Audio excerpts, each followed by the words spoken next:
اور 11 بجنے میں بس 5 منٹ ہی رہ گئے تھے تو وہ پرسکون ہوتی ہال کی سجاوٹ دیکھنے لگی۔ اتنے میں ایک ویٹر پاس سے گزرتا ایک جھٹکے سے پورا جوس کا گلاس عشاء کے کپڑوں پر گرا چکا تھا۔ آہ! وہ ایک دم سے اٹھ کھڑی ہوئی۔ I'm so sorry میڈم، میں نے جان بوجھ کر نہیں کیا، غلطی سے گر گیا۔ I'm really sorry۔ وہ ویٹر معذرت کرنے لگا۔ It's okay کہتی وہ اپنی بیگ ہاتھ میں تھامے سامنے کھڑے صارف کی طرف چل دی۔ ایکسکیوز می صارف بھائی، کیا آپ بتا سکتے ہیں واش روم کس طرف ہے؟ وہ دراصل میرے ڈریس پر جوس گر گیا ہے، مجھے واش کرنا ہے۔ ہاں، یہاں سے سیدھا جائیں، بالکنی سے left per. Okay, thank you کہتی وہ واش روم کی طرف چل دی۔ چلتی چلتی وہ ہال کے کونے کی طرف بڑھ گئی جہاں بالکنی سے لیفٹ مڑتے ہی واش روم ہال تھا۔ ایک سائڈ لائن میں بنے ہوئے واش رومز اور سامنے ہی بڑے سے شیشے کے نیچے واش بیسن لگے ہوئے تھے۔ وہ اپنا بیگ ایک طرف رکھ کر اپنی ڈریس واش کر ہی رہی تھی کہ اسے دروازہ بند ہونے کی آواز آئی۔ اپنے عقب سے اچانک پیچھے مڑ کے دیکھنے پر مسٹر وحید دروازہ لاک کیے چلتا ہوا اسی کی طرف آ رہا تھا۔ سر، آپ؟ وہ جلدی سے اپنے ہاتھ میں پکڑی اسکرٹ کو چھوڑ کر سیدھی ہوئی۔ ہاں، میں۔ کیسی ہو تم سویٹ ہارٹ؟ تم تو ہاتھ ہی نہیں آتی یار، یہ تو ناانصافی ہے نا۔ ایک بندہ تمہارے پیچھے اس قدر پاگل ہے اور تم ہو کے بھاؤ ہی نہیں دیتی۔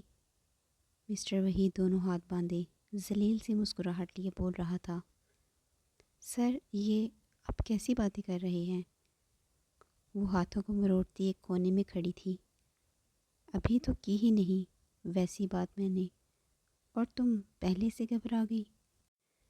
سنتے ہی عشاء تیزی سے اس کے عقب سے نکلنے لگی ہی تھی کہ مسٹر وحید نے اسے بازو سے تھام لیا۔ سر پلیز چھوڑیں مجھے۔ کہاں جا رہی ہو جانے من؟ اتنی جلدی کیسے چھوڑ دوں؟ ابھی تو ہاتھ آئی ہو۔ وحید نے اسے زور سے اپنی جانب کھینچا۔ بچاؤ، کوئی تو بچاؤ! اسے چلاتے سن کر وحید نے اس کے منہ پر زوردار ہاتھ رکھ کر اس کی آواز کو دبا دیا۔ چلا کیوں رہی ہو؟ چلاؤ گی تو میں بہت برا پیش آؤں گا۔ خاموشی سے کھڑی رہو اور مجھے جو چاہیے وہ دے دو، میں تمہیں آسانی سے جانے دوں گا۔ سر پلیز مجھے جانے دیں، میں ایسی لڑکی نہیں ہوں۔ وہ مسلسل اپنا آپ چھڑانے کی ناکام کوشش کر رہی تھی۔ گاڑی کی بیک سے کمر ٹیکے وہ بار بار گھڑی کو دیکھ رہا تھا جو 11:15 بتا رہی تھی۔ یہ لڑکی بھی نہ، کہا بھی تھا میں نے، کہتا ہوا وہ ایک گہری سانس بھرتا ہال کی طرف چل دیا جو کہ ادھر ادھر نظریں گھما رہا تھا۔ ہال میں داخل ہوتے ہی اس کی نظر ہال کے وسط میں کھڑی مروہ پر پڑی۔ مرحبا، سلطان نے قریب آ کر سلام کیا۔ مرحبا، آپ یہاں؟ مروہ نے چونک کر پلٹتے چہک کر کہا۔ تمہاری دوست کہاں ہے؟ آہ، پتہ نہیں، میں بھی اسے ہی ڈھونڈ رہی ہوں۔ ابھی تو یہیں چھوڑ کر گئی تھی، پتہ نہیں کہاں چلی گئی۔ ویسے آپ یہاں؟ وہ مروہ کو نظر انداز کیے ادھر ادھر نظریں دوڑا رہا تھا۔ لگتا ہے آپ بہت کم بات کرتے ہیں۔ ہیلو، میں آپ سے بات کر رہی ہوں۔ مروہ اس کے سامنے کھڑی اس سے مخاطب تھی، مگر وہ اسے بالکل نظر انداز کیے اس کے آس پاس دیکھ رہا تھا۔ وہ کہاں ہے؟ اسے ڈھونڈو، کہتا ہوا وہ 2 قدم فاصلے پر ہوا۔ 1 منٹ میں دیکھتی ہوں۔ مروہ سلطان کے ہمراہ چلتی ہوئی سامنے لگے ٹیبلز کی طرف گئی جہاں سوائے مہمانوں کے اور کوئی نہیں تھا۔ وہ دونوں پورے ہال میں ادھر ادھر اسے ڈھونڈ رہے تھے۔ مروہ چلتی ہوئی قریب کھڑے صارف کے پاس گئی جو کان سے فون لگائے کھڑا تھا۔ ہیلو صارف، تم نے عشاء کو کہیں دیکھا ہے؟ پتہ نہیں کہاں چلی گئی ہے۔ ہاں، وہ اس کی ڈریس پر جوس گر گیا تھا، وہ واش روم کی طرف گئی تھی۔ وہ فون کان سے لگائے ہاتھ سے اشارہ کرتے بتا رہا تھا۔ سلطان کے ماتھے پر پڑی سلوٹوں میں کچھ کمی آئی۔ رکو، میں دیکھتا ہوں۔ مروہ جو آگے بڑھنے والی ہی تھی کہ سلطان اسے یہیں رکنے کا کہہ کر چلتا ہوا واش رومز کی طرف چل دیا۔ جوں جوں وہ قریب آ رہا تھا، واش روم ہال سے ہلکی ہلکی چیخوں کی آواز تیز ہوتی جا رہی تھی۔ سلطان نے اپنے قدم تیز کر لیے۔ وہ چلتا ہوا بالکنی سے گزر رہا تھا جب سامنے سے آتے ایک ویٹر نے اسے روک لیا۔ سر، آپ یہاں نہیں جا سکتے، واش روم سروس اویلیبل نہیں ہے۔ اس کی بات سنے بغیر سلطان اس سے کے پاس سے گزرنے لگا تو اس نے سلطان کے کندھے پر ہاتھ رکھ کر روک لیا۔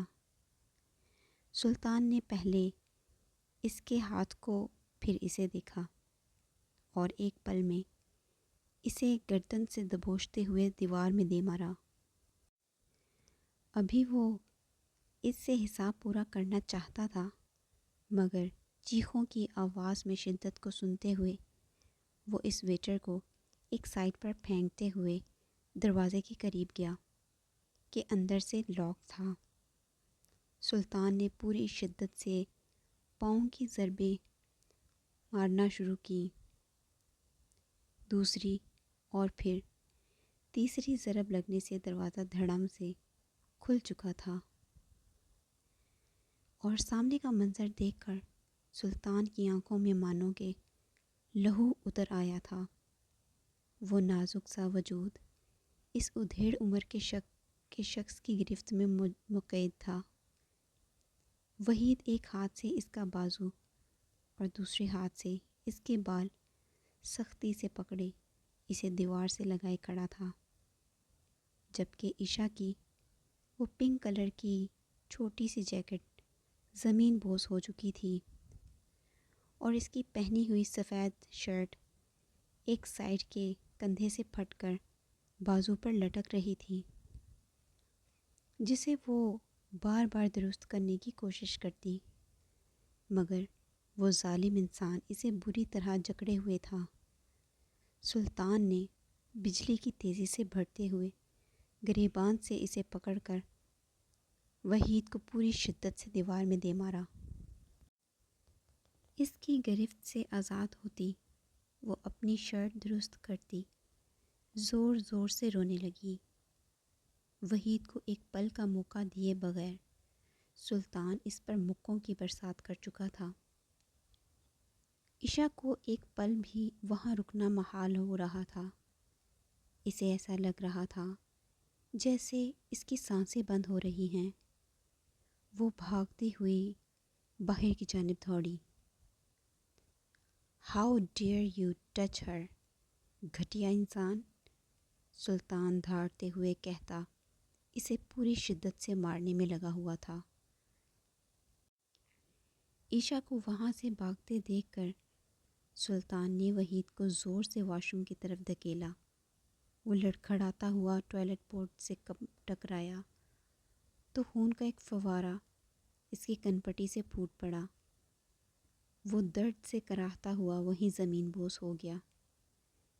اسے وہیں چھوڑتے سلطان تیزی سے باہر کی جانب گیا، جہاں کچھ ہی فاصلے پر وہ ڈری سہمی اور روتی ہوئی مروہ کے گلے سے لگی کھڑی تھی۔ ہوا کیا ہے؟ مجھے یہ تو بتاؤ عشاء، پلیز بتاؤ کیا ہوا ہے؟ مروہ اسے ساتھ لگائے صورتحال دریافت کر رہی تھی جبکہ وہ ہچکیوں سے رونے میں مصروف تھی۔ سلطان نے آگے بڑھ کر اسے بازوؤں سے کھینچتے اپنے روبرو کھڑا کیا۔ وہ نظریں جھکائے گہری گہری سانسیں بھرتی ہچکیوں سے رو رہی تھی۔ سلطان نے اپنا کوٹ اتار کر اچھی طرح اس کی گرد پھیلایا۔ عشا نے کوٹ کو مضبوطی سے پکڑ لیا۔ سلطان اسے اپنے بازوؤں کے حصار میں لیے باہر کی طرف بڑھا ہی تھا کہ مروہ ایک دم سے سامنے نمودار ہوئی۔ کوئی مجھے یہ تو بتاؤ آخر ہوا کیا ہے؟ یہ اس طرح کیوں رو رہی ہے؟ عشا پلیز بتاؤ۔ سلطان نے مروہ کی طرف دیکھا مگر وہ ہنوز اسی پوزیشن میں کھڑی تھی اور وجہ دریافت کر رہی تھی۔ آئی سیڈ موو، سلطان نے دھاڑتے ہوئے کہا تو وہ بجلی کی تیزی سے سامنے سے ہٹی۔ وہ نازک سی پری کھڑی بس روئے ہی جا رہی تھی۔ سلطان اسے لیے باہر کی طرف چل دیا۔ گاڑی میں بیٹھ کر وہ سلطان سے نظریں نہیں ملا پا رہی تھی۔ وہ بس یہی سوچ رہی تھی کہ وہ کیا سوچ رہا ہوگا میرے بارے میں۔ میں ایسی لڑکی تو نہیں ہوں۔ وہ نظریں جھکائے کسی مجرم کی طرح بیٹھی اپنے دونوں ہاتھ کوٹ کے گرد مضبوطی سے باندھے رو رہی تھی۔ رونا بند کرو، ادھر دیکھو میری طرف۔ سلطان نے ڈرائیونگ کرتے اس کی جانب دیکھا مگر وہ اسی پوزیشن پر نظریں جھکائے بیٹھی تھی۔ I said look at me, وہ ہچکیاں لیتی سر اٹھانے کی ہمت نہیں کر پا رہی تھی۔ سلطان نے گاڑی روکتے تھوڑی سے پکڑ کر اس کا چہرہ اپنی جانب کیا۔ تم ٹھیک ہو نا؟ اتنی سی بات سنتے ہی جو وہ آہستہ آہستہ رو رہی تھی، ایک پل میں بچوں کی طرح پھوٹ پھوٹ کر روتی سلطان کے کندھے سے سر ٹکا گئی۔ میری کوئی غلطی نہیں تھی، پلیز میرا یقین کرو۔ میں تو بس اپنا ڈریس واش کرنے گئی تھی۔ وہ شخص پتہ نہیں وہاں کیسے۔ وہ اس کے کندھے سے لگی روتی ہوئی بچوں کی طرح بول رہی تھی۔ میں جانتا ہوں تمہیں مجھے صفائی دینے کی ضرورت نہیں۔ وہ گہری سانسیں بھرتا عشا کے سر کی پشت پر اس کے بالوں پر ہاتھ رکھے اسے چھوٹے بچوں کی طرح شانت کر رہا تھا۔ میری کوئی غلطی نہیں تھی، میں نے کچھ نہیں کیا۔ وہ آدمی بہت برا ہے، وہ روتی ہوئی بول رہی تھی، جبکہ سلطان کا دل چاہا اس شخص کے اتنے ٹکڑے کرے کہ اس کی لاش کو پہچاننے میں بھی دشواری ہو۔ سلطان اس کے سر کی پشت پر ہاتھ رکھے دھیرے دھیرے تھپک رہا تھا۔ ریلیکس، تم سیف ہو، میری طرف دیکھو۔ سلطان نے اس کا چہرہ ہاتھوں میں تھامے اپنے مقابل کیا۔ اس کی روئی ہوئی سی وہ معصوم آنکھیں سلطان کو بہت تکلیف دے رہی تھیں۔ تم محفوظ ہو، میں تمہیں کچھ نہیں ہونے دوں گا۔ وہ اپنا سر دھیرے سے اس بات میں ہلا گئی۔ سلطان نے اس کے بکھرے ہوئے بالوں کی طرف دیکھا جو کہ اب پونی سے آزاد ہو چکے تھے۔ سلطان نے اپنی پینٹ کی جیب سے اس کا ایک ربڑ بینڈ نکالا اور ہاتھ بڑھا کر اس کے بالوں کو سمیٹ کر پونی میں قید کر دیا۔ عشا کی چھوٹی چھوٹی ہچکیاں ابھی بھی متواتر چل رہی تھیں۔ اس کا پھیلا ہوا کاجل سلطان کے کندھے پر لگ چکا تھا۔ آج پہلی دفعہ وہ معمول کے برعکس سفید رنگ کی شرٹ میں ملبوس تھا جس پر وہ بلیک کلر کا کاجل اپنی معصومیت کی مہر لگا چکی تھی۔ ریلیکس ہو جاؤ، کہتا ہوا وہ اس کی گالوں پہ پھسلتے آنسوؤں کو اپنی مضبوط انگلیوں کے پوروں میں قید کر چکا تھا۔ وہ گہری گہری سانسیں بھرتی اس بات میں سر ہلا گئی۔ سارے راستے وہ بس خاموشی سے ہچکیاں لیتی رہی اور بار بار سلطان کو دیکھتی رہی، جبکہ وہ اپنے غصے سے سرخ ہوتی آنکھیں لیے ڈرائیو کرنے میں مصروف تھا۔ گھر کے باہر گاڑی روکتے ہی سلطان نے گردن گھما کر اس کی جانب دیکھا۔ گھر سے باہر نکلنے کی ضرورت نہیں، گھر پر ہی رہو، وہاں تم سیف ہو۔ سلطان کی بات سنتے ہی وہ بچوں کی طرح اس بات میں سر ہلا رہی تھی۔ اپنا فون دو، سلطان نے ہاتھ بڑھا کر اس سے اس کا فون مانگا۔ وہ تو میرے پاس نہیں ہے۔ کہاں ہے؟ پتہ نہیں، شاید وہیں کہیں گر گیا ہوگا۔ ٹھیک ہے، ریلیکس، اب جاؤ اور فلیٹ کو اچھی طرح لاک کر لینا۔ وہ سلطان کو شکرانہ نظروں سے دیکھ رہی تھی۔ دیکھتے ہی اس کی بڑی بڑی آنکھوں میں پھر سے آنسو نمودار ہوئے۔ وہ ایک پل میں نظریں جھکا گئی۔ لڑکی، ریلیکس ہو جاؤ، کچھ نہیں ہونے دوں گا تمہیں، وہ بھاری آواز میں کہتا اسے قدرے پرسکون کر چکا تھا۔ وہ چلتا ہوا اس کے ساتھ فلیٹ تک آیا۔ سلطان کا کوٹ ابھی تک اس نے پہن رکھا تھا، مگر آج وہ اسے کوٹ واپس نہیں کر سکتی تھی، سو وہ بجلی کی تیزی سے گھر کے اندر جاتے ہی دروازہ لاک کر گئی۔ اس کی نظروں سے اوجھل ہوتے ہی اندھیرے میں کھڑے اس مضبوط شخص پر ایک جنوں سا طاری ہو چکا تھا۔ اس پل ابدر اس سے بہت دور جا چکا تھا اور سلطان اس پر پوری طرح حاوی ہو چکا تھا۔